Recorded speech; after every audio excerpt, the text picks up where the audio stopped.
May kumakaluskos sa bubong. Kanina pa yon naririnig ni Leah. Isang mahinang tunog, parang mga tuyong dahon na kinakalkal ng kung anong hayop. Ngunit habang tumatagal, nagiging mas malinaw. Hindi iyon kaluskos ng dahon. Iyon ay tunog ng matutulis na kuko na marahang kumakaskas sa yero. Kasabay nito, may isa pang tunog. Isang paulit-ulit na tik-tik, tik-tik, tik-tik na tila tuka ng isang malaking ibon. Nakahiga si Leah sa isang manipis na banig sa sahig na kawayan, hindi makagalaw. Ramdam niya ang panlalamig ng kanyang batok at ang pagtindig ng kanyang mga balahibo. Sa maliit na silid, tanging ang mahinang hilik ng kanyang ina na si Alida at ang malalim na paghinga ng kanyang ama na si Mang Adolfo ang kanyang naririnig. Ang amoy ng lumang kahoy, alikabok at pinaghalong takot ay nangingibabaw sa hangin. Paano nga ba sila napadpad sa impyernong ito? Kaninang umaga lang, nasa biyahe pa sila. Sakay ng isang kinakalawang na pampasaherong jeep na tila huling hininga na ang bawat arangkada. Si Leah ay nakaupo sa dulo, pilit na hindi pinapansin ang alikabok at ang nakakapasong init ng araw. Adolfo, malayo pa ba tayo? Tanong ng kanyang ina sa pang-10 beses, habang walang tigil na nagpapaipay gamit ang isang pamaypay na gawa sa anahaw. Nananakit na ang likod ko sa kalulundag ng sasakyang ito. At ang init, Sus Mariosep, parang bibiyakin ang ulo ko sa init. Kaunting tiis na lang, Alida. Malapit na tayo, sagot ni Mang Adolfo, kalmado gaya ng dati. Ang kanyang mga mata ay nakatuon sa daan, ngunit bakas sa kanyang mukha. Ang isang uri ng pagkasabik. Para sa kanya, ang bawat bagong baryo, bawat bagong kaso, ay isang bagong hamon. Napairap na lang sa hangin si Leah.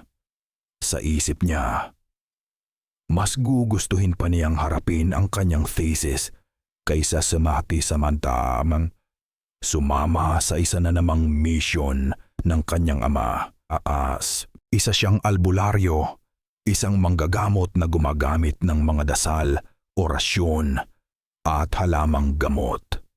Iginagalang sa kanilang probinsya, ngunit para kay Leah na lumaki sa siyensya at lohika, ang lahat ng iyon ay mga pamahiin lamang. Ngunit kailangan nilang sumama. Ang pamilya daw ng pasyente ang sasagot sa lahat ng gastusin at malaki ang ibabayad, sapat na para sa matrikula niya sa susunod na semestre. Kaya kahit labag sa loob, heto siya, kasama ang amang kumpiyansa sa kanyang mga agimat at ang inang walang ginawa kundi magreklamo. Biglang lumiko ang jeep mula sa sementadong kalsada patungo sa isang baku-bakong daan na lupa. Halos mauntog ang ulo ni Leah sa bakal na kisame. Napapaligiran na sila ngayon ng makakapal na puno ng bakawan sa magkabilang panig. At sa pagitan ng mga puno, nakikita niya ang tubig. Maitim, hindi gumagalaw, at tila malagkit. Nandito na tayo, anunsyo ng driver. Bumagal ang takbo ng jeep hanggang sa tuluyan itong huminto sa harap ng isang arko na gawa sa kawayan. May nakasabit ditong isang tabla ng kahoy, halos bulok na at puno ng lumot. Sa itim na pintura, halos hindi na mabasa ang mga salita. Maligayang pagdating sa baryo Aguas Malditas. Aguas Malditas. Mga isinumpang tubig. Napalunok si Leah. Pagbaba nila, isang nakabibinging katahimikan ang sumalubong sa kanila. Walang mga batang naglalaro, walang mga tawanan o kwentuhan. Ang mga bahay na gawa sa pawid at kahoy ay tila mga bantay na tahimik. At mula sa mga siwang ng bintana, naramdaman ni Lia ang mga matang nakatingin sa kanila. Mga matang hindi pala kaibigan, kundi puno ng takot nang makita ng ilang mga residente ang kanyang ama. Dala ang bayong na puno ng mga ugat at dahon. Isa-isang nagsara ang kanilang mga bintana. Ang tunog ng pagsara ng mga ito ay umalingaw-ngaw sa katahimikan ng buong baryo. Hindi maganda ang pakiramdam ko rito, Adolfo, bulong ni Alida, na kumapit ng mahigpit sa braso ng asawa.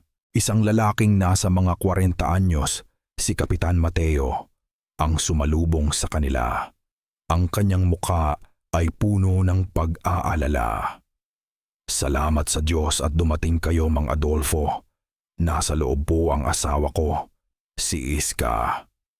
Sinundan nila ang kapitan papasok sa isang maliit na bahay. Ang amoy ng insenso at pinakuluang dahon ay agad na kumalat sa ilong ni Lia. At sa isang papag sa gitna ng sala, nakahiga ang isang babae. O kung anuman ang natitira sa kanya. Napasinghap si Lia. Ang babae, si Tia Iska, ay butot balat. Ang kanyang balat ay kulay abo at tuyot. Nakabalot sa kanyang mga buto na tila isang lumang kumot. Ang kanyang mga mata ay malaki at nakadilat, ngunit walang buhay, nakatitig sa kawalan. Ang kanyang paghinga ay mababaw at tila nahihirapan. Ano ang sabi ng mga doktor sa syudad? Tanong ni Mang Adolfo. Ang boses ay seryoso. Wala silang makita, sagot ng kapitan. Nanginginig ang boses. Normal daw ang lahat ng resulta ng test. Pero tingnan ninyo siya. Nauubos siya, Mang Adolfo. Araw-araw, paunti-unti siyang nauubos. Lumapit si Mang Adolfo sa babae. Hindi niya ito hinawakan.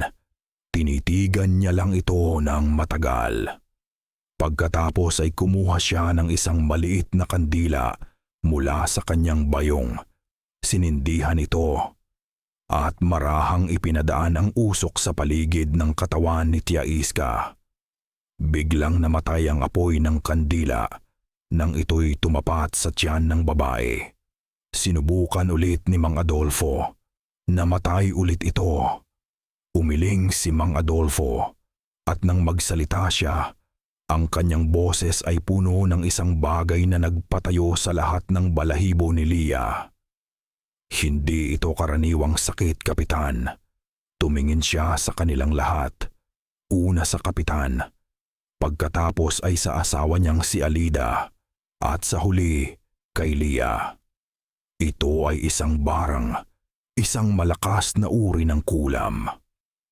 At ngayon, sa dilim ng gabi, habang nakahiga at hindi makatulog, ang mga salitang iyon ay paulit-ulit na naglalaro sa isip ni Lia. Barang kulam. Mga salitang dati ay pinagtatawanan niya lang. Ngunit pagkatapos makita ang kalagayan ni Tia Iska, hindi na sigurado si Lia kung ano ang paniniwalaan. Tik-tik, tik-tik, tik-tik. Mas lumakas ang tunog mula sa bubong, mas malapit. Sinabayan pa ito ng kaluskos na tila may kung anong mabigat na gumagapang ngayon sa ibabaw nila. Pinikit ni Lia ang kanyang mga mata ng mariin. Nagdarasal na sana ay panaginip lang ang lahat.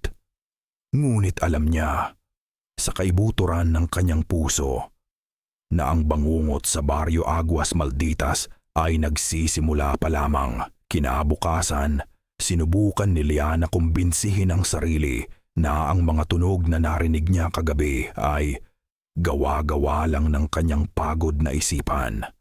Marahil ay dagalang iyon o isang ibon na naligaw sa bubong. Ngunit ang takot na gumapang sa kanyang sistema ay hindi maikakaila. Totoo iyon. Nadatnan niya ang kanyang ama sa sala. Nag-aayos ng iba't ibang uri ng dahon, ugat at maliliit na bato sa isang bilao. Ang kanyang ina naman ay nasa isang sulok, mahigpit ang hawak sa isang rosaryo at walang tigil ang bulong ng mga dasal. Kinumpirma ng mga anito ang aking hinala, sabi ni Mang Adolfo nang hindi tumitingin kay Lia. Ang boses niya ay mababa at seryoso. Isang barang na isinagawa dahil sa matinding galit. Hindi ito simpleng kulam na naglalayong manakit. Ang layunin nito ay ubusin ang buhay ng biktima, dahan-dahan hanggang sa ang kaluluwa mismo ang sumuko. Naramdaman ni Lia ang panlalamig ng kanyang mga kamay. Kinakain nito ang kaluluwa bago ang katawan, pagpapatuloy ng kanyang ama. Kaya walang makita ang mga doktor. Dahil ang sakit na ito ay hindi sa laman, kundi sa espiritu. Pagkasabi niyon, tumayo si Mang Adolfo at nagsimulang magsaboy ng asin sa bawat sulok ng bahay, sa mga bintana at sa pintuan. Pagkatapos ay kumuha siya ng mga binigkis na bawang at isinabit ang mga ito. Adolfo, ano ba ang ginagawa mo? Hindi na napigilan ni Alida ang sarili. Nanginginig ang kanyang boses. Para tayong naghahanda para sa isang giyera. Ang usapan ay manggagamot ka lang, hindi makikipaglaban sa mga demonyo. Umuwi na tayo, parang awa mo na.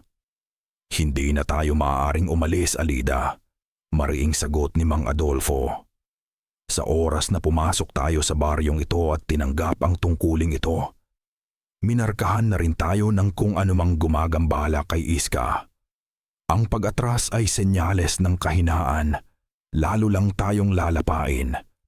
Walang nagawa si Alida kundi ang mapahagulgol ng tahimik. Naramdaman ni Lia na tila sumisikip ang kanyang dibdib. Minarkahan. Ang salitang iyon ay tumatak sa kanyang isipan. Para makaiwas sa bigat ng atmosfera sa loob ng bahay, nagpaalam siyang iigib ng tubig sa poso sa likod bahay. Habang naglalakad, hindi niya maiwasang pagmasdan ang paligid. Ang baryo Aguas Malditas sa umaga ay mas nakakatakot pa kaysa sa gabi. Nakikita na niya ngayon ng malinaw ang itim at malagkit na tubig sa mga sapa. Ang mga baluktot na sanga ng mga puno ng bakawan na tila mga butuhang kamay na nakaabang. Habang binobomba niya ang poso, isang anino sa dulo ng kanyang paningin ang nakakuha ng kanyang atensyon. Sa gilid ng kakahuyan, malapit sa sapa, may nakatayong isang matandang babae. Kuba ito, balot sa isang maduming bestida, at nakatingin ng diretso sa kanya. Hindi makita ni Lia ang mukha nito, ngunit ramdam niya ang titig nito na tumatagos hanggang sa kanyang kaluluwa. Kumilos si Lia para tingnan ito ng maigi, ngunit sa isang kisap mata, nawala ang babae. Tila nilamon ito ng mga anino ng bakawan. Napalunok si Lia, bumilis ang tibok ng kanyang puso. Binibini, napatalon si Lia sa gulat at nabitawan ang timba. Isang binata ang nakatayo sa likuran niya. Ito ang anak ng kapitan na nagpakilala bilang si Kael.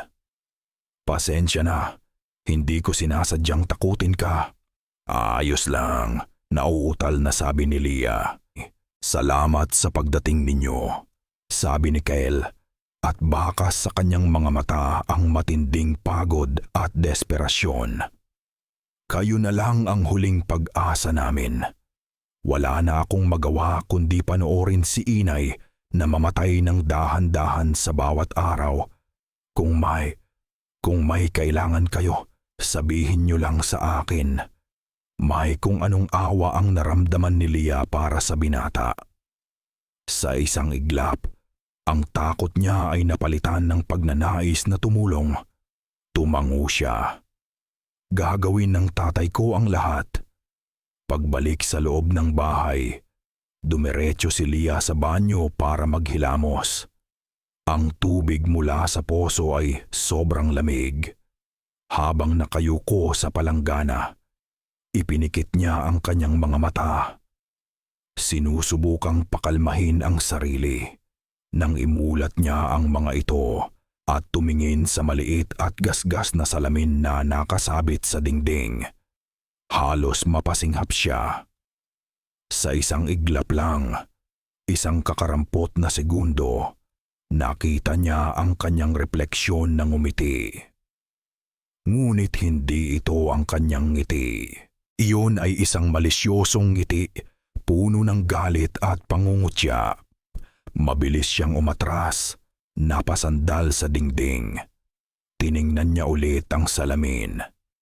Ang refleksyon niya ay bumalik na sa normal, nagpapakita ng isang mukhang puno ng takot. Guni-guni ko lang ba yon? Ngunit alam niyang hindi. Pagsapit ng gabi, ang tensyon sa bahay ay halos hinihiwa na sa kapal. Pagkatapos ng isang hapunan na walang halos nagsalita, nagpasya ang lahat na magpahinga ng maaga. Ngunit alam ni Lia na walang sino man sa kanila ang makakatulog ng mahimbing. Nakahiga na naman siya sa kanyang banig, yakap-yakap ang kanyang mga tuhod. Pilit niyang ipinipikit ang kanyang mga mata. Ngunit ang imahe ng kanyang ngumingiting refleksyon at ang matandang babae sa kakahuyan ay patuloy na bumabalik. At bigla, sa gitna ng katahimikan ng gabi, isang sigaw ang pumunit sa dilim. Hindi ito basta sigaw. Ito ay isang sigaw na puno ng purong takot at sakit, isang tunog na hindi makatao. Galing ito sa silid kung saan natutulog si Tia Iska. Diyos ko! Sigaw ni Alida. Kasabay ng pagtayo ni Mang Adolfo, sabay-sabay silang tumakbo papasok sa silid. Itinulak ni Kapitan Mateo ang pinto. Ang kanilang nadatnan ay isang eksenang mula sa pinakamasamang bangungot. Si Tia Iska ay nakahiga sa kanyang papag, nangingisay, at ang kanyang mga mata ay nanlalaki sa takot. At mula sa isang maliit na siwang sa bintanang kawayan, isang bagay ang pumapasok. Isang itim, mahaba at payat na dila. Ito ay gumagalaw na parang ahas, kumikinang sa sinag ng buwan, at may tulis sa dulo. Walang katawan, walang mukha, isang dila lang na tila may sariling buhay, gumagapang sa hangin, palapit ng palapit sa nakahigang katawan ni Tia Iska. Habang si Lia at Alida ay paralisado sa takot, at si Kapitan Mateo ay tila nawalan ng ulirat. Isang bagay ang nag-alab sa loob ni Mang Adolfo. Galit. Isang banal na galit laban sa karumihang nasa harap niya. Hindi siya nag-aksaya ng panahon. Sa isang mabilis na kilos, bumalik siya sa sala kung saan nakalatag ang kanyang mga gamit. Alam niya kung ano ang hinahanap niya. Hindi mga dahon, hindi mga ugat. Kailangan niya ng bakal na binasbasan. Ang kanyang kamay ay dumapo sa isang lumang punyal, isang kris na may baluktot na talim at puluhang gawa sa sungay ng kalabaw. Pamana pa ito mula sa kanyang lolo, na isa ring albularyo. Dinampot niya ito kasabay ng pagbulong ng isang maikling orasyon. Sa ngalan ng pinakamataas sa lahat, itaboy ang kadiliman.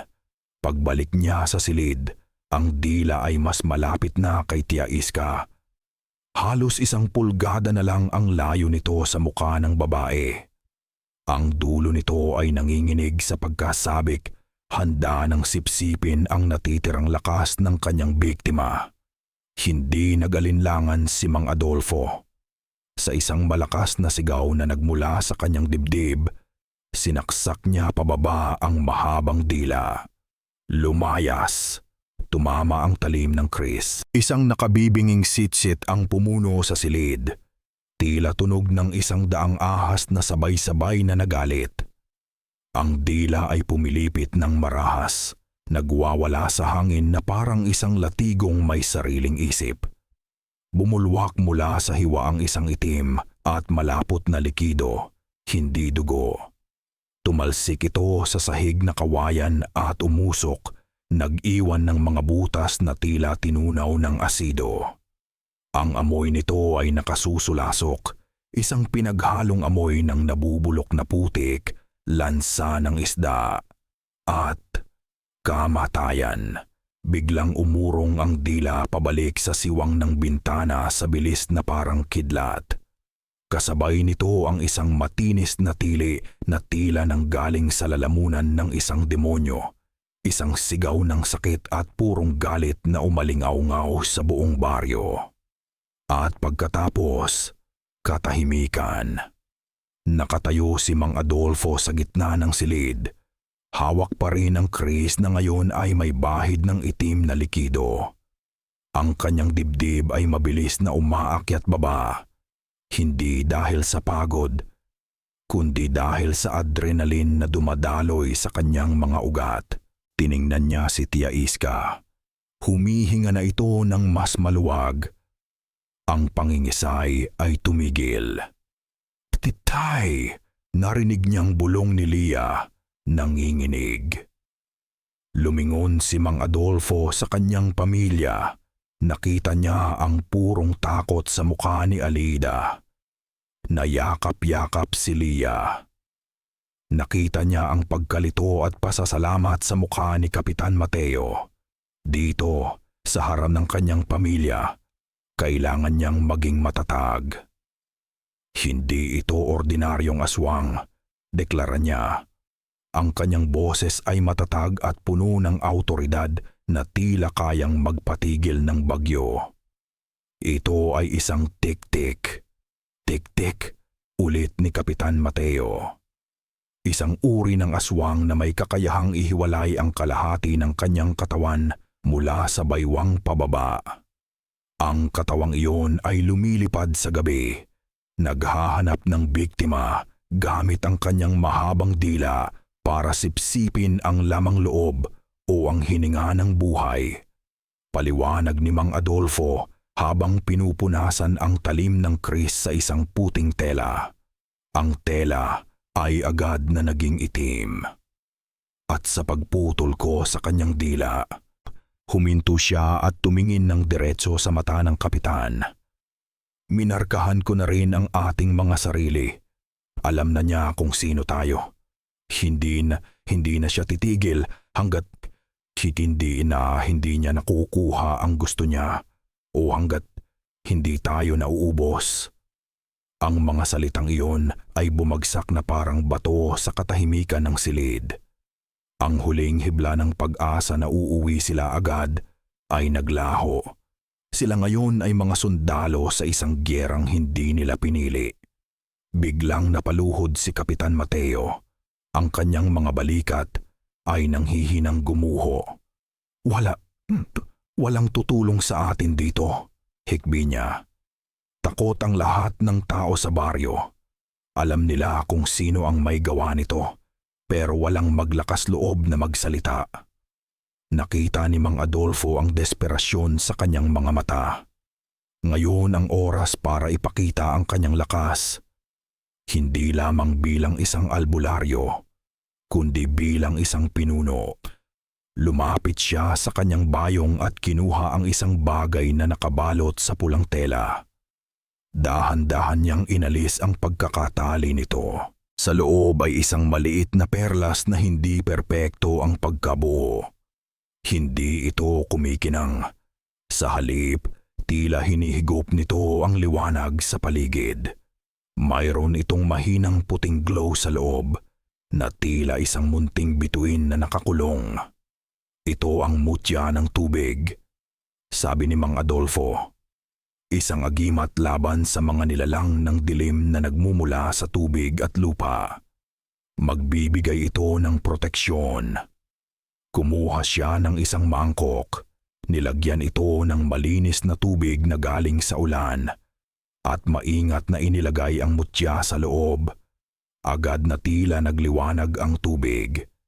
Inilagay niya ang mangkok sa tabi ng higaan ni Tia Iska. Hanggat narito ito, hindi siya makakalapit ng ganoon kadali, sabi niya. Magbibigay ito sa atin ng oras. Ang natitirang bahagi ng gabi ay lumipas ng walang ingay.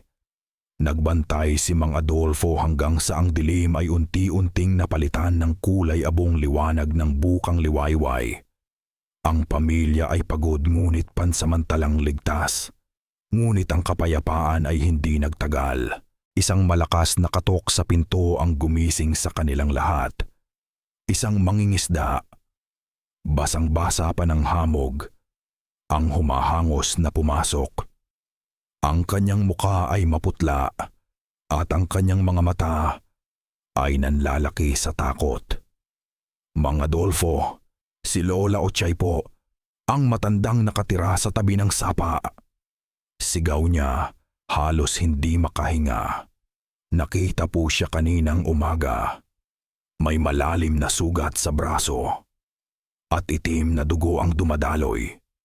Ang balita tungkol kay Lola Ochay ay kumalat na parang apoy sa tuyong damo. Para sa mga taga-baryo, ito ay kumpirmasyon ng kanilang matagal nang kinatatakutan. Para kay Lia, ito ang tulay na nagdugtong sa mundo ng pamahiin at sa masakit na realidad. Isang sugat sa totoong tao dahil sa isang naputol na dilang lumilipad. Hindi na niya kayang ipagsawalang bahala ang lahat bilang mga kwentong bayan lamang. Siya nga, sabi ni Mang Adolfo, habang naghahanda ng isang uri ng langis na pampahid na may matapang na amoy.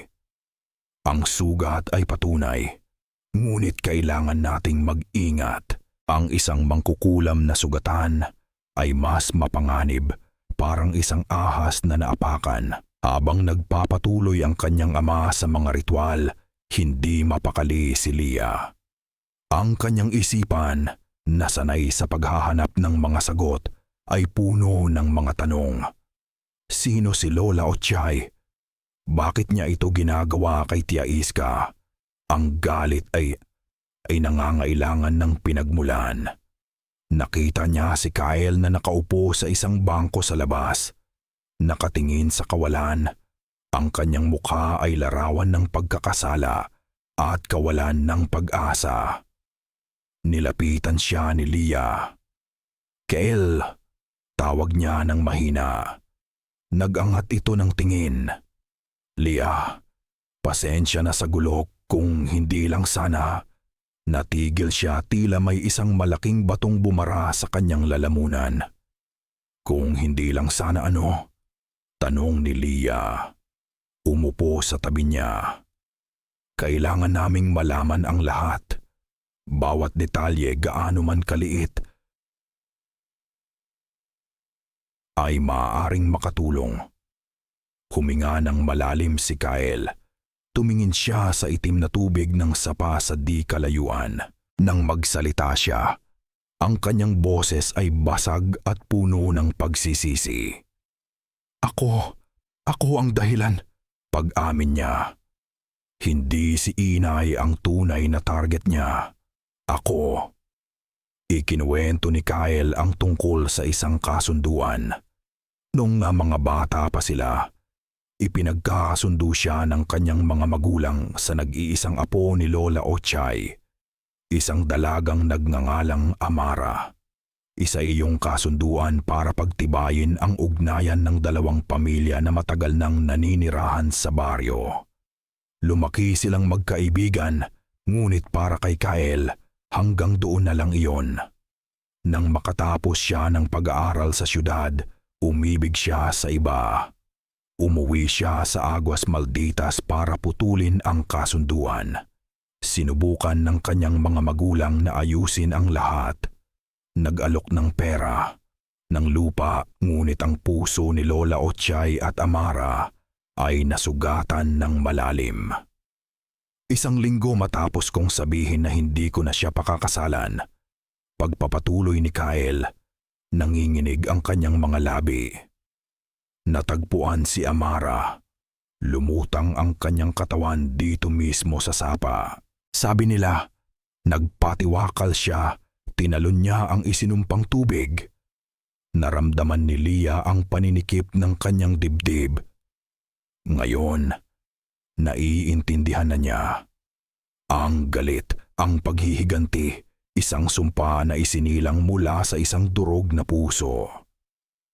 Kailangan nating puntahan si Lola Ochay. Biglang sabi ni Leah. Ang kanyang takot ay natabunan ng isang biglaang determinasyon.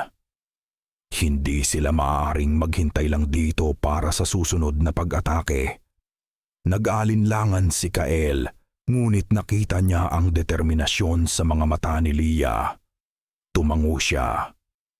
Sabay silang naglakad patungo sa dulo ng baryo, kung saan nakatayo ang kubo ni Lola Ochay sa gilid ng masukal na kakahuyan. Habang papalapit, tila nag-iiba ang hangin. Nagiging mas malamig, mas mabigat. Ang amoy ay pinaghalong bulok na lupa at lansa ng isda. Ang kubo ay tila mamamatay na. Kuba ang mga dingding at butas-butas ang bubong na pawid. Sa mga sanga ng mga puno sa paligid, may mga nakasabit na kung ano. Nang tingnan ni Leah ng mas maigi. Nanlaki ang kanyang mga mata. Mga manikang gawa sa basahan. Bawat isa ay may mga karayom na nakatusok sa puso. "Huwag kang titingin!" bulong ni Kael. Hinawakan ang braso ni Leah. Nasa tapat na sila ng pinto nang dahan-dahan itong bumukas. Lumabas si Lola Ochay. Mas nakakatakot siya sa malapitan. Ang kanyang mukha ay kulubot na parang isang tuyong pasas. Ang kanyang mga mata ay maitim at malalim, walang anumang emosyon. Nakasuot siya ng isang lumang bestida. At ang isang braso niya ay maingat na nakatago sa ilalim ng kanyang damit. Ngumiti siya, ngunit ito ay isang ngiting hindi umabot sa kanyang mga mata. Isang ngiti na nagpatindig sa lahat ng balahibo sa katawan ni Leah. "Napadalaw ang mga bata," sabi niya. Ang kanyang boses ay mahina at garalgal, parang mga tuyong dahon na nagkikiskisan. "May kailangan ba kayo sa isang matandang tulad ko?" Walang makapagsalita kina Leah at Kyle. Tila ninakaw ng kanyang presensya ang hangin mula sa kanilang mga baga. Ngumiti lang ulit si Lola Ochay, isang ngiting puno ng lihim. Pagkatapos ay marahan niyang isinara ang pinto.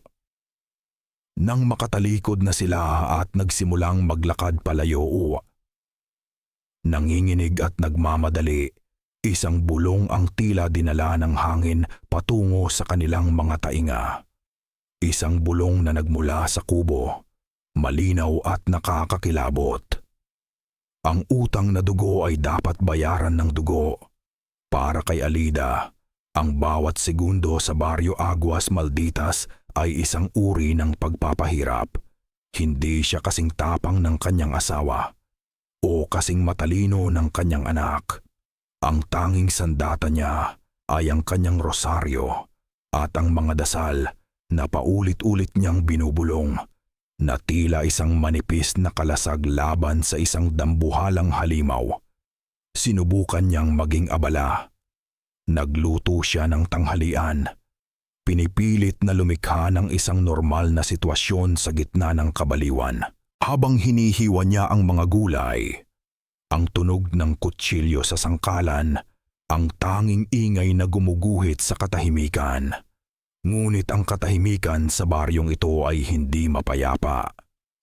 Ito'y mabigat, mapanlinlang, at puno ng mga bagay na hindi nakikita. At doon niya narinig isang mahinang tunog. "Inay!" Napatigil siya, ibinaba niya ang kutsilyo. Tila nanggaling ito sa labas, malapit sa likod bahay. Marahil ay si Leah lang iyon. "Inay! Tulong!" Mas malinaw na ngayon. At may kasama itong hikbi. Boses nga ni Lia. Ngunit may mali. Puno ito ng takot. Mabilis na tumakbo si Alida palabas. Ang puso niya ay kumakaripas. Lia, anak, nasaan ka? Walang sumasagot. Tanging ang ugong ng hangin sa mga puno ng bakawan. Ina, tulong po, ang lamig, ang boses. Nanggagaling ito sa poso. Nanlaki ang mga mata ni Alida. Ang takot ay tila isang malamig na kamay na humigpit sa kanyang puso. Dahan-dahan siyang lumapit sa lumang poso. Ang kanyang mga tuhod ay nanginginig. Sumilip siya sa madilim na butas nito. Lia? Nandito po ako sa loob ng bahay, inay. Sabi ng isang boses sa likuran niya. Napatalon si Alida sa gulat. Paglingon niya, nakita niya si Lia na nakatayo sa may pintuan ng kusina. May hawak na libro at nagtataka ang muka. Okay lang po kayo? Sino po ang kausap niyo? Naramdaman ni Alida na tila umikot ang kanyang paningin. Tumingin siya pabalik sa poso.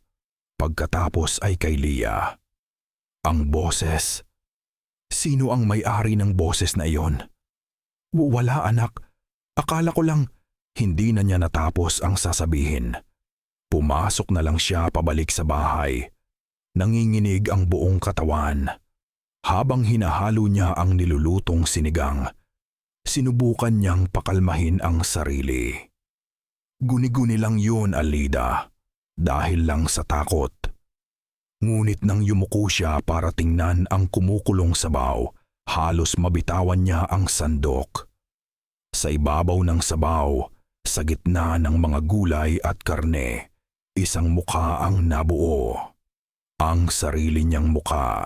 Ngunit ito'y baluktot, puno ng galit at bumubulong ng mga salitang hindi niya maintindihan. Sa isang kisap mata, ang mukha ay naging isang kumukulong sabaw muli. Hindi na niya napigilan. Sumigaw siya. Nang dumating sina Lia at Adolfo, nadatnan nila siyang nakaupo sa sahig, umiiyak at nanginginig. Pinaglalaroan niya tayo.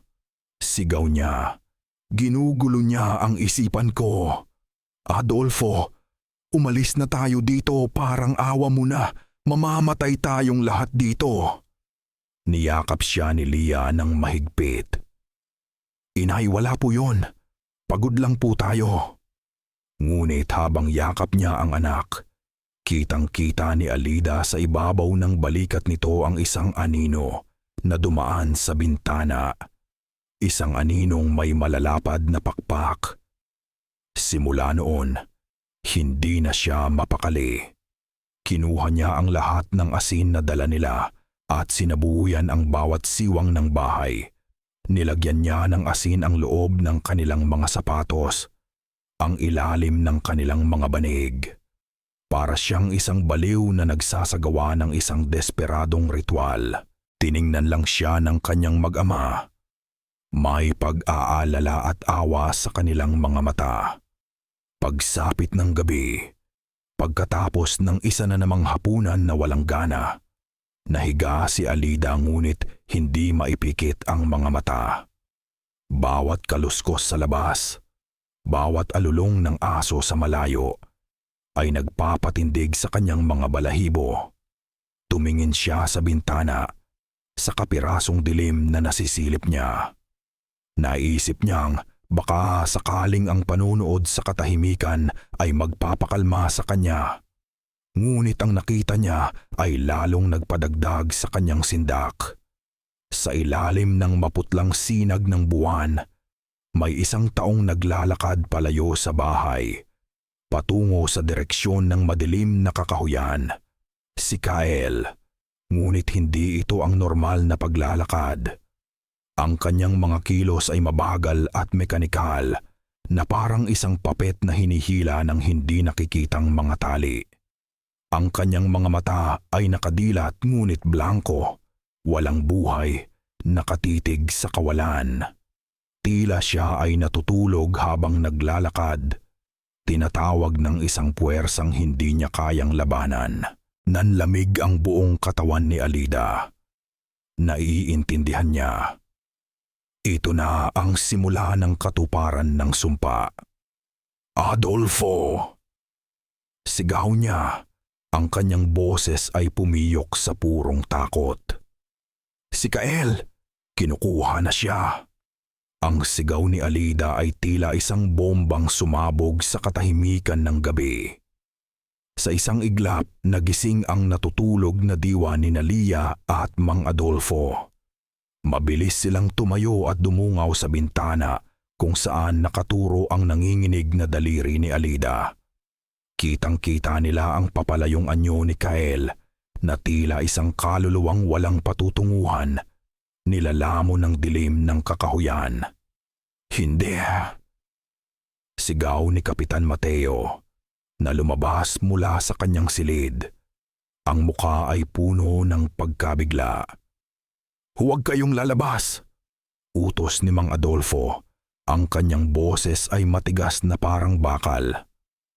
Lia, manatili ka sa tabi ng nanay mo. Hindi na naghintay ng sagot si Mang Adolfo. Mabilis niyang kinuha ang kanyang kris at isang maliit na sisidlan ng langis na may dasal. Sa isang mabilis na kilos, lumundag siya palabas ng pinto at tumakbo sa dilim. Habang tumatakbo si Mang Adolfo, nararamdaman niya ang malamig na hangin na humahampas sa kanyang mukha. Ang bawat hakbang niya sa maputik na lupa ay mabigat. Nakikita niya si Kael, mga 20 metro na lang ang layo. Malapit nang pumasok sa pinakapusod ng mga puno ng bakawan. Kael, bumalik ka! Sigaw niya, ngunit tila bingi ang binata. Mas binilisan pa ni Mang Adolfo ang takbo. Ang kanyang puso ay dumadagundong sa kanyang dibdib. Alam niyang hindi ito simpleng paglalakad habang tulog. Ito ay isang gayuma, isang uri ng hipnotismo na ginagamit para akayin ang biktima patungo sa kanyang kapahamakan. Nang maabutan niya si Kael, hinawakan niya ito ng mahigpit sa balikat. Kael! Ang binata ay hindi man lang kumurap. Nagpatuloy lang ito sa paglalakad, kinakaladkad si Mang Adolfo. Ang lakas nito ay hindi normal. Alam ni Mang Adolfo na wala siyang oras. Binuksan niya ang sisidlan ng langis at mabilis na ipinahid ito sa noo, batok at mga pulso ni Kael. Habang bumubulong ng isang mabilis na orasyon. Espiritu ng lupa, espiritu ng hangin, palayain ang kaluluwang ito sa gapos ng kadiliman. Sa pagdampi ng langis sa balat ni Kael, ang binata ay biglang nangisay. Isang malakas na panginginig ang gumapang sa buong katawan nito. Pagkatapos ay bumagsak ito sa lupa, nawalan ng malay. Hingal na hingal si Mang Adolfo. Dinaluhan niya ang binata at sinigurong humihinga pa ito. Habang nakaluhod siya roon sa gitna ng nakakatakot na katahimikan ng kakahuyan, biglang nag-ugnay ang lahat sa kanyang isipan. Ang barang, ang pag-atake ng tik-tik, ang panggugulo sa isipan ni Alida. Hindi ito mga hiwa-hiwalay na pag-atake. Ito ay isang estratehiya. Ang barang kay Tia Iska ay hindi para patayin ito. Ito ay para ilagay ang pamilya sa isang estado ng kahinaan at takot. Ito ay para pilitin silang tumawag sa kanya. Isang albularyo, ang panggugulo sa kanyang asawa, ay para sirain ang kanilang pagkakaisa. Ang lahat ng ito ay isang diversion. Isang palabas para itago ang tunay na pakay. Ang utang na dugo ay dapat bayaran ng dugo. Ang mga salitang narinig ni Lia, hindi ito simpleng paghihiganti. Ito ay isang ritual. Nanlaki ang mga mata ni Mang Adolfo sa isang nakapangingilabot na realisasyon. Ang kailangan ni Lola Ochay ay hindi ang buhay ni Tia Iska. Ang kailangan niya ay isang kapalit, isang kaluluwa para sa kaluluwang nawala, isang buhay para sa buhay ng kanyang apong si Amara. At hindi basta-bastang buhay, kailangan niya ang buhay ng lalaking naging dahilan ng pagkamatay nito. Ang tunay na target ay si Kael.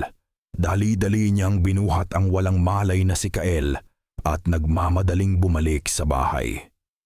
Ang bawat anino ng puno ay tila isang halimaw na nag-aabang. Pagpasok niya sa bahay, sinalubong siya ng mga nag-aalalang muka. Ibinalita niya sa kanila ang lahat. Ang katahimikan na sumunod ay mas mabigat kaysa sa anumang sigaw. Ang katotohanan ay mas masahol pa sa kanilang pinakamasamang bangungot. Tumingin si Lia sa mangkok kung saan nakalagay ang mutya ng tubig sa tabi ni Tia Iska. "Tay, tingnan niyo." Lumapit si Mang Adolfo. Ang tubig sa loob ng mangkok ay unti-unting nangingitim. Ang mahinang puting glow ng mutya sa loob ay halos hindi na makita. Tila nilalamon ng isang hindi nakikitang dumi. Ipinagtatanggol nito ang buong bahay. Bulong ni Mang Adolfo. Ngunit ang kapangyarihan ng mangkukulam, masyadong malakas. Nauubos ang lakas ng mutya. Biglang humampas ang isang malakas na hangin sa labas. Ang mga bintana ay kumalabog. At kasabay nito, isang mahinang tunog ang kanilang narinig mula sa mga pinto. Isang tunog ng pagkatuyo. Tumingin sila sa mga binigkis na bawang na nakasabit sa pintuan, sa harap mismo ng kanilang mga mata. Ang mga ito ay unti-unting nangungulubot, natutuyo, hanggang sa naging kulay itim at nanghinayang parang abo.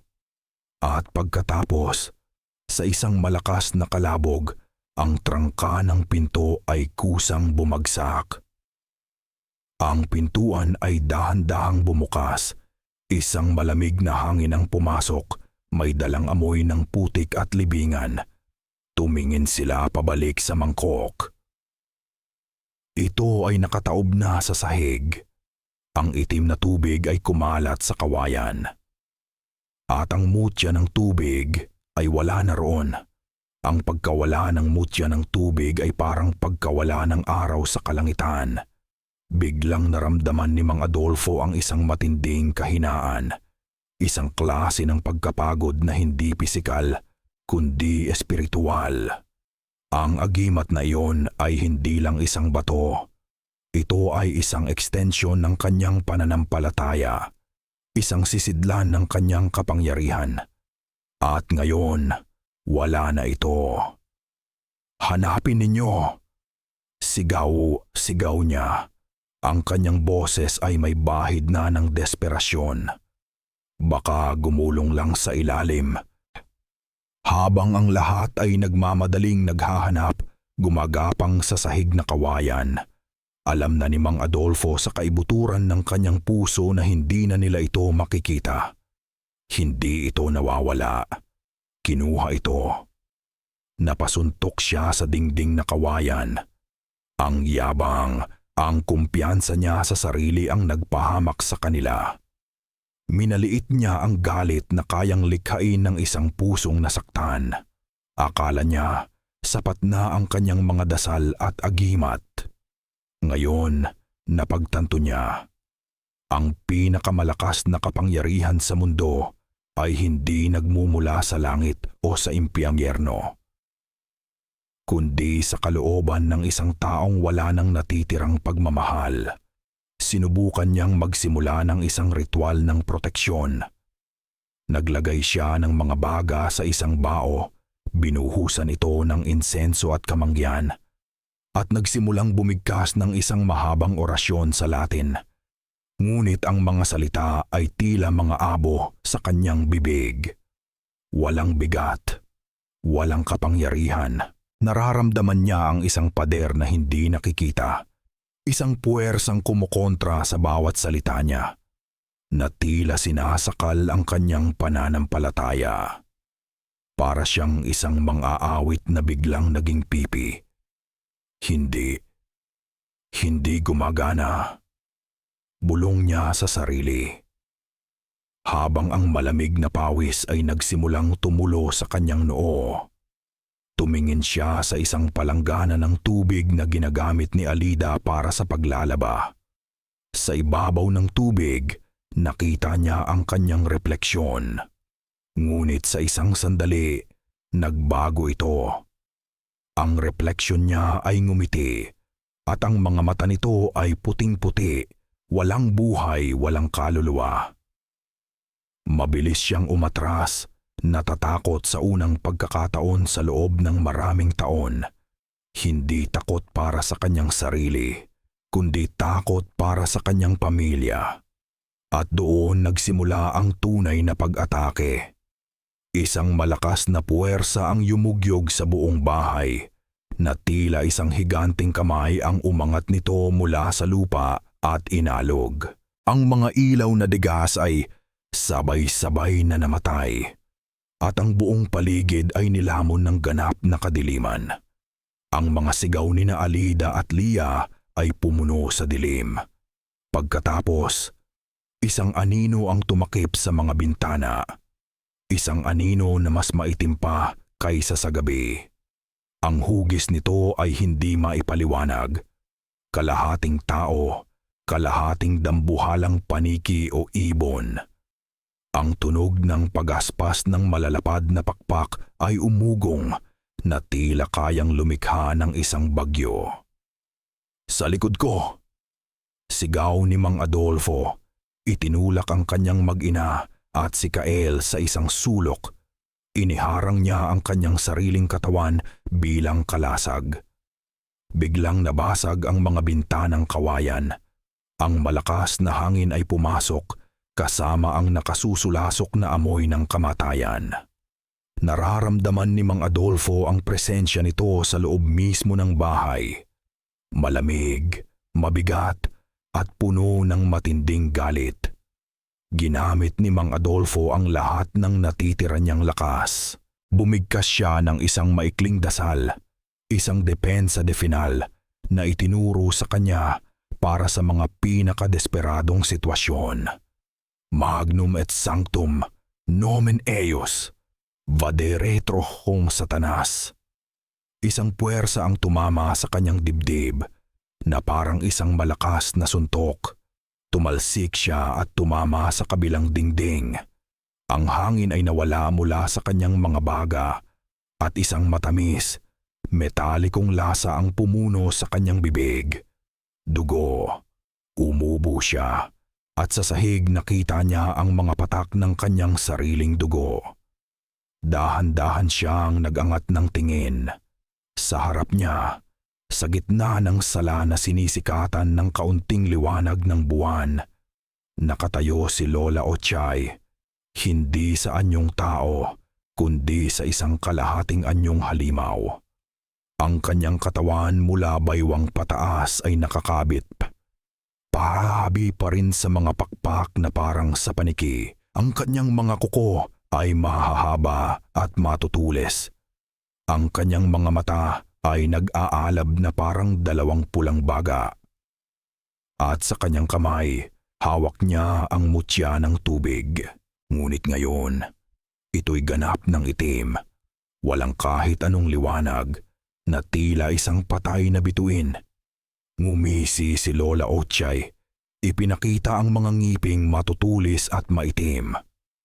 Ang albularyo ay wala ng kapangyarihan. Sitsit niya. Ang kanyang boses ay isang pinaghalong bulong at kaluskos. Itinaas niya ang kanyang kamay na may matutulis na kuko at, sa bilis na hindi kayang sundan ng mata, sumugod siya para kay Lia. Ang mga sumunod na segundo ay gumalaw na parang isang masamang panaginip. Mabagal, hindi maiiwasan, at nakapangingilabot. Nakita niya ang halimaw na si Lola Ochay na sumusugod. Nakita niya ang kanyang ama na sinusubukang tumayo ngunit masyadong nanghihina. Sa isang iglap, inihagis ni Mang Adolfo ang sarili niyang katawan sa ayom sa harap ng nilalang, isang huling desperadong pagtatangka na protektahan sila. Ang tunog ng pagtama ay malakas at nakasusuka. Tila tunog ng isang malaking prutas na hinampas sa pader. Itinapon ng nilalang si Mang Adolfo na parang isang basahang manika. Tumama ang kanyang likod sa dingding na kawayan nang may malakas na kalabog bago bumagsak sa sahig, walang malay. Adolfo! Ang sigaw na pumunit sa lalamunan ni Alida. Isang sigaw na hindi na ng takot kundi ng purong sakit at kawalan. Ngunit walang panahon para magluksa. Ang mga nag-aalab na pulang mata ng aswang ay lumingon sa kanila sa sulok kung saan sila nagsisiksikan na parang mga takot na tupa. Inangat nito ang isang kamay at itinuro si Kyle. Ikaw, sitsit ng boses ni Lola Ochay, ang kabayaran. Napasigaw si Kael, isang sigaw ng isang taong alam na wala na siyang takas. Sinubukan niyang umatras, ngunit wala na siyang mapupuntahan. Paralisado si Lia. Tila nagyelo ang dugo sa kanyang mga ugat. Gusto niyang sumigaw, gumalaw, gumawa ng kahit ano, ngunit ang kanyang katawan ay hindi sumusunod sa kanyang isip. Ang tanging nagawa niya ay manood. Ang kanyang mga mata ay nanlalaki sa takot habang ang kanyang pinakamasamang bangungot ay nagkakaroon ng buhay sa harap niya. Sa isang mabilis na kilos, hinablot ng aswang si Kael sa kanyang damit. Ang lakas nito ay hindi kapani-paniwala. Binuhat nito ang binata na tila wala itong anumang bigat. Hindi! Pakawalan mo siya! Sigaw ni Kapitan Mateo. Nasa wakas ay nakakilos at sumugod, ngunit isang malakas na pagaspas lang ng pakpak mula sa nilalang ang nagpatalsik sa kanya sa kabilang panig ng silid. Kinaladkad ng aswang si Kael palabas ng bahay, patungo sa kadiliman. Nagpupumiglas ang binata, sumisipa at nanununtok, ngunit ang kanyang lakas ay parang sa isang bata kumpara sa halimaw. Bago siya tuluyang lamunin ng dilim ng kakahuyan, lumingon si Kael sa huling pagkakataon. Ang kanyang mga mata ay nagtagpo sa mga mata ni Lia. Sa mga matang iyon, nakita ni Lia ang lahat. Takot, pagsisisi, at isang tahimik na pakiusap. Pagkatapos, nawala na sila. Ang natira na lang ay ang katahimikan. Isang katahimikang mas nakabibingi kaysa sa anumang sigaw, sirang mga bintana, isang amang walang malay, isang ina na humahagulgol sa sahig, at isang baryo na hinayaang mangyari ang lahat. Dahan-dahan, tila nagising mula sa isang masamang panaginip, gumapang si Lia patungo sa kanyang ama. Tay, gumising po kayo. Hikbin niya. Niyugyog ang balikat nito. Ngunit si Mang Adolfo ay hindi gumagalaw. Ang kanyang paghinga ay mababaw at may kahirapan. Nawala na ang lahat. Talo na sila. Ang albularyo ay bagsak. Ang agimat ay nawala. Ang biktima ay nakuha na. Umupo si Lia sa sahig na puno ng dumi at dugo sa tabi ng katawan ng kanyang ama. Wala ng pag-asa, wala ng laban. Ang tanging nararamdaman niya ay isang malawak at malamig na kawalan. Ang halimaw ay nanalo. Habang umiiyak siya ng tahimik, napadapo ang kanyang kamay sa bulsa ng damit ng kanyang ama.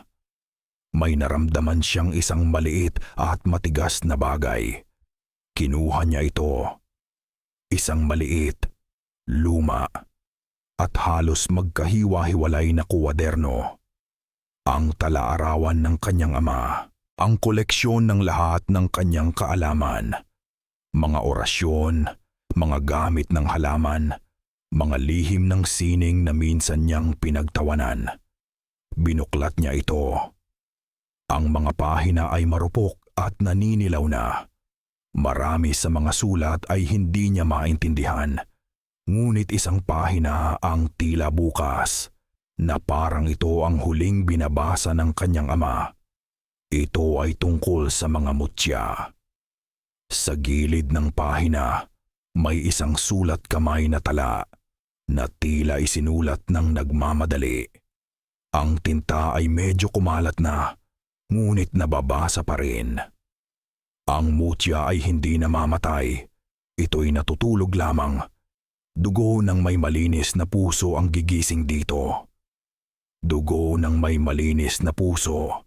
Binasa ni Lia ang mga salita ng paulit-ulit na tila isang dasal. Ang bawat salita ay tumagos sa kanyang puso. Hindi bilang isang konsepto ng mahika, kundi bilang isang huling testamento, isang huling tagubilin mula sa kanyang ama. Sa isang iglap, ang lahat ng takot na nagpaparalisa sa kanya ay naglaho.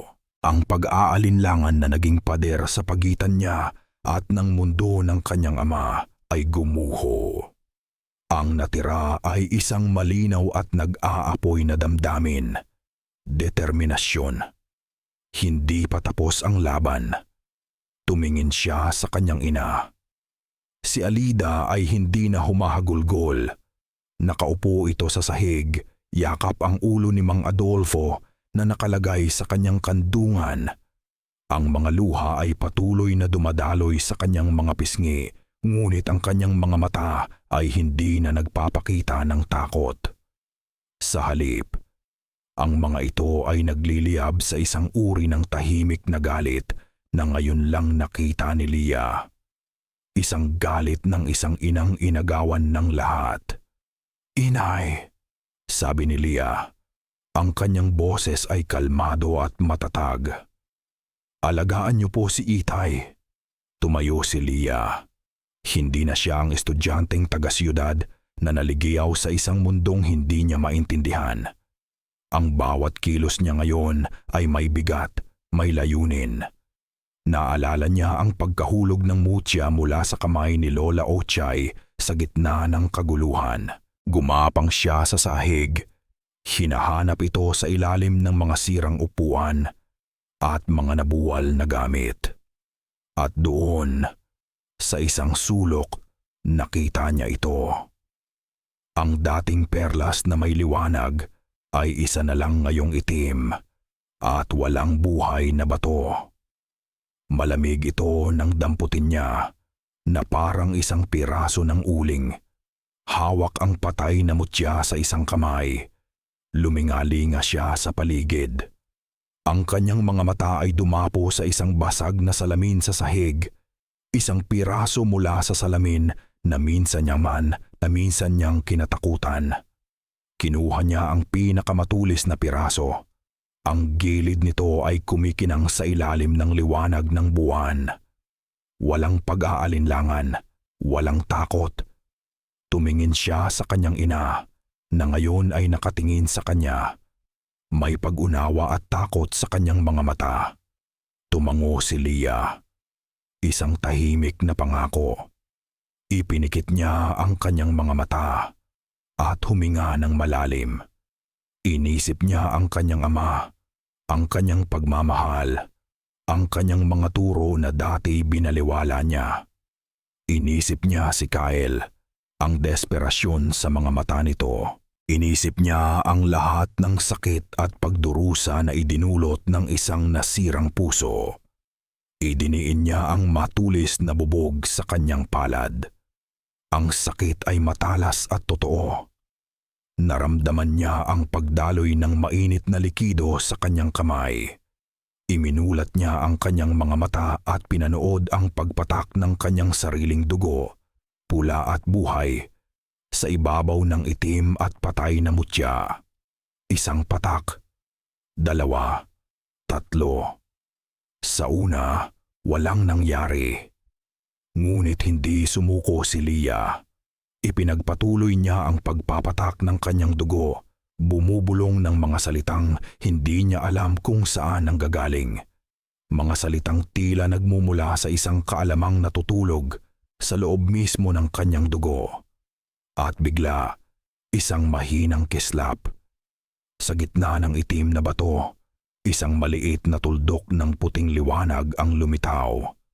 Ito'y kumukurap na parang isang bituing nagigising mula sa isang mahabang pagkakatulog, habang patuloy na bumabagsak ang dugo ni Leah.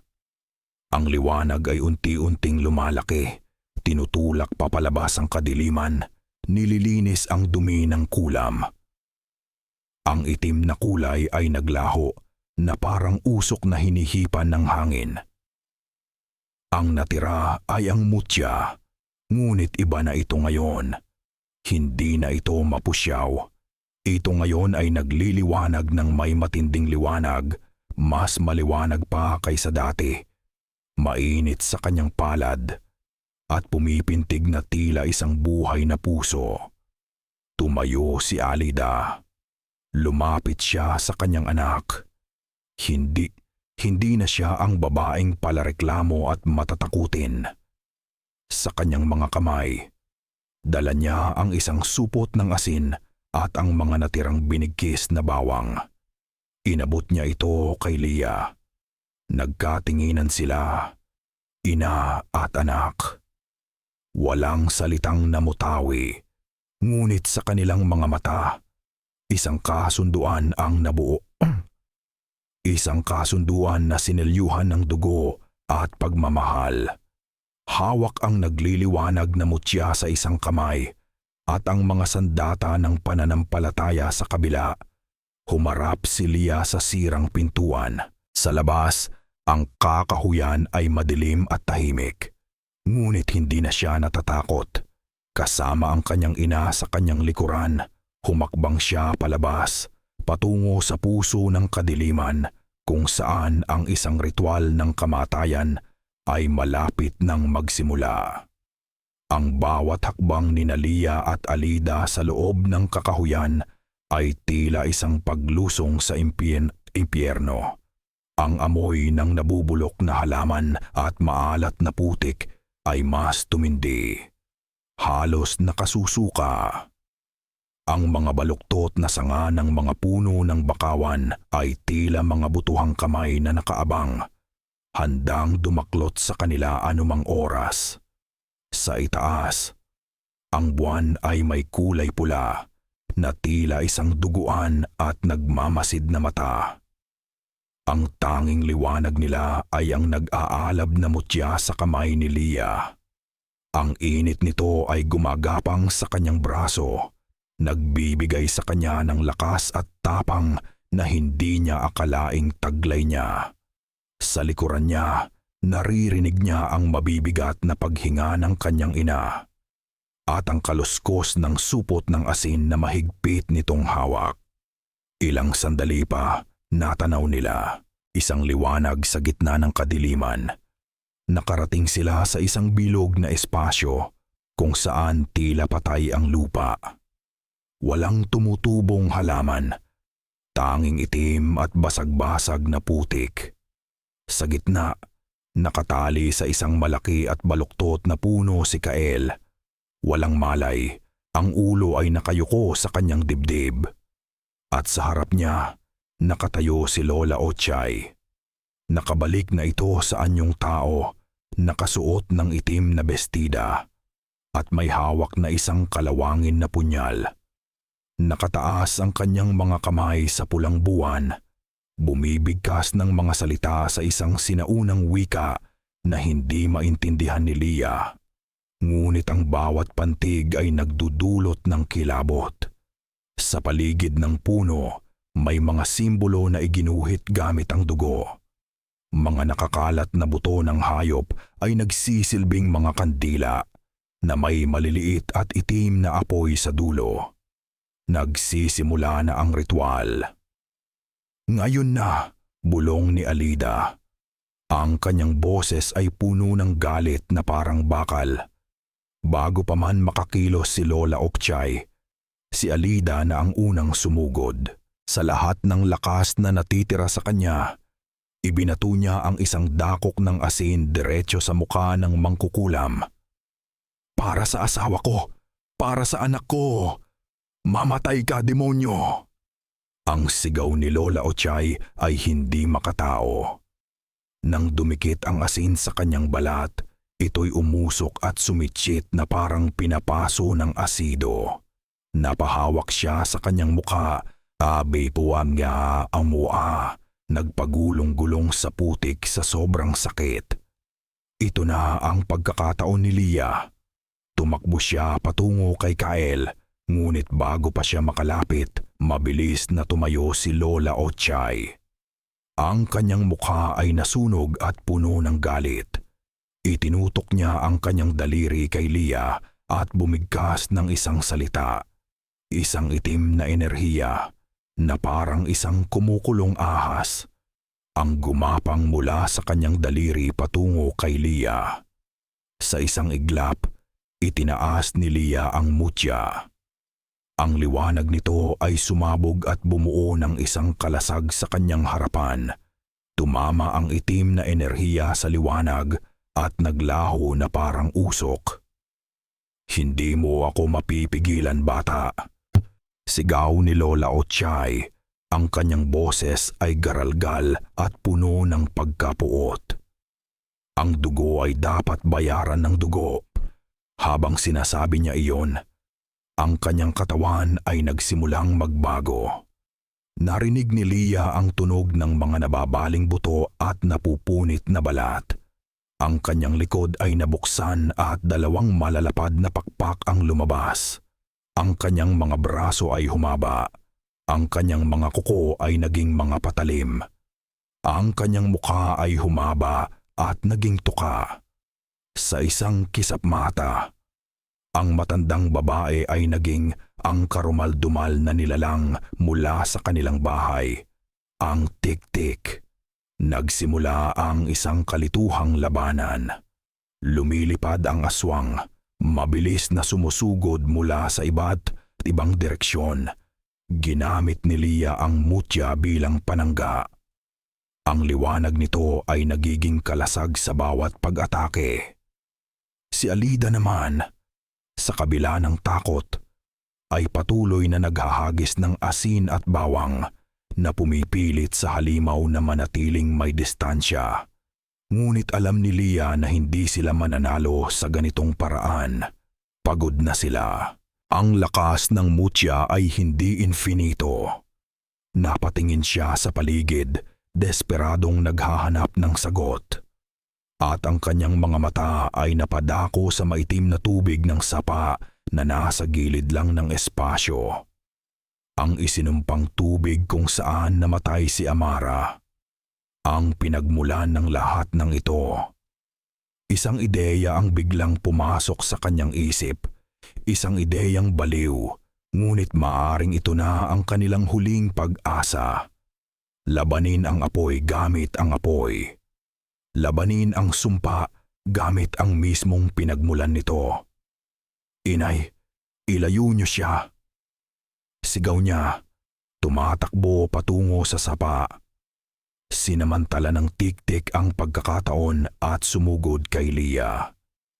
Ngunit sa huling segundo, yumuko si Lia at sinawsaw ang kanyang kamay, kasama ang nagliliwanag na mutya, sa maitim at malangis na tubig. Ang reaksyon ay kagyat at marahas. Nang magtagpo ang banal na liwanag ng mutya at ang isinumpang tubig, isang nakabubulag na pagsabog ng liwanag at singaw ang naganap. Ang tubig sa paligid ng kanyang kamay ay kumulo ng may malakas na sitsit at ang mutya. Ang liwanag nito ay naging napakatindi, halos masakit tingnan, na tila isang munting araw ang hawak niya ngayon sa kanyang palad.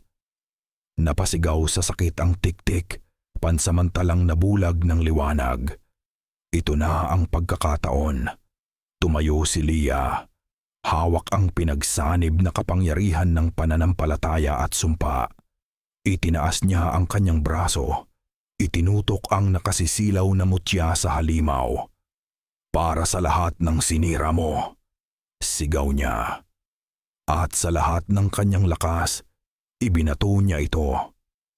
Isang nakabubulag na pagsabugo ng liwanag ang pumuno sa buong kakahuyan.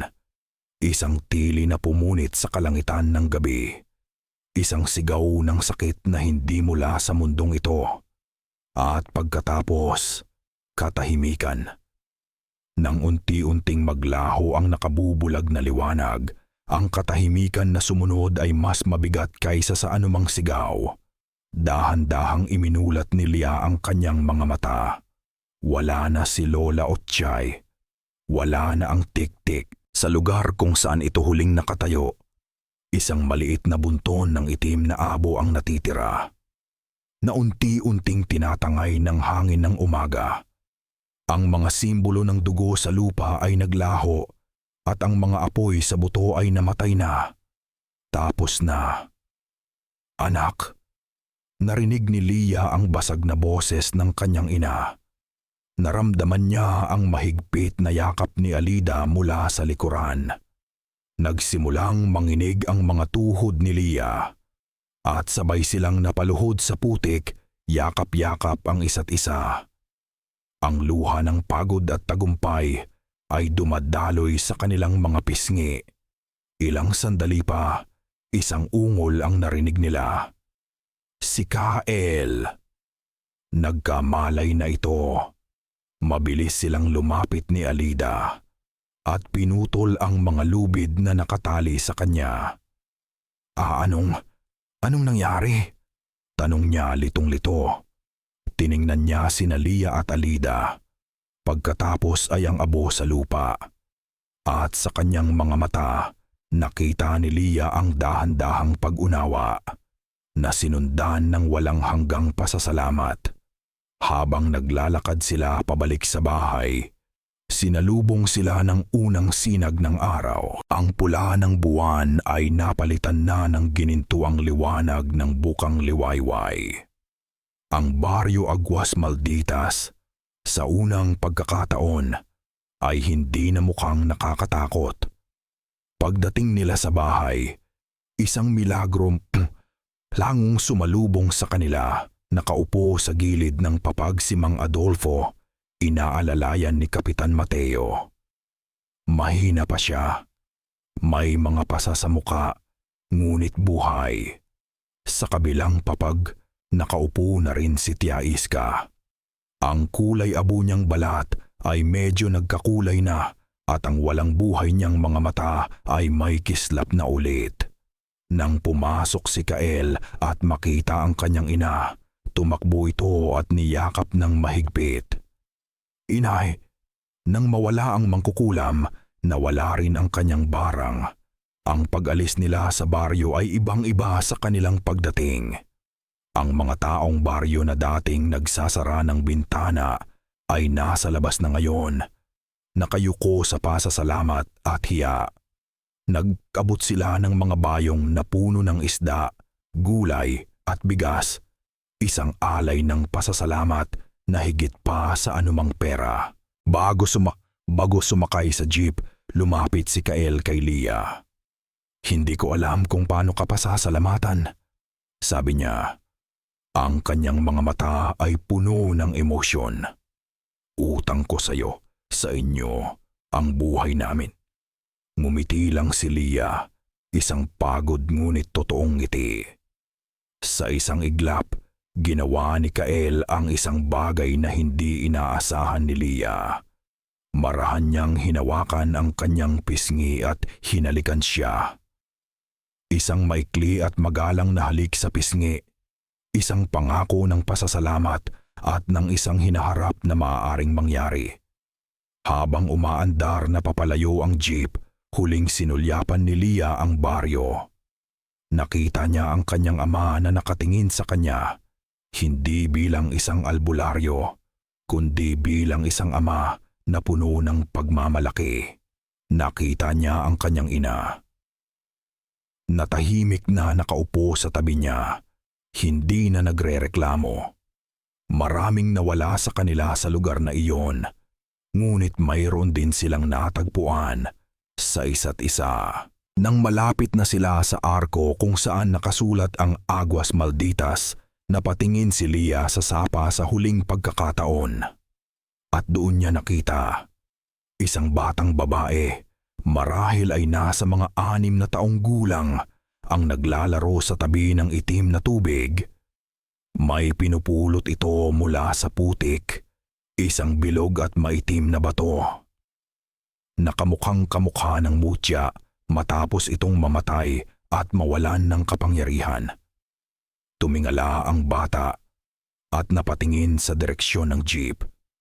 Napatingin ito ng diretso sa mga mata ni Leah at ngumiti ito. Hindi ito ang ngiti ng isang inosenteng bata. Ito ay isang ngiting pamilyar, isang ngiting walang init, walang emosyon. Ito ay ang ngiti ni Lola Otchay. Nanlamig ang buong katawan ni Leah. Ang hangin ay tila nawala mula sa kanyang mga baga. Ang ngiti na iyon, walang kagalakan, walang init, puno ng isang sinaunang galit na hindi nararapat sa mukha ng isang musmos na bata, ay nakatatak ngayon sa kanyang isipan.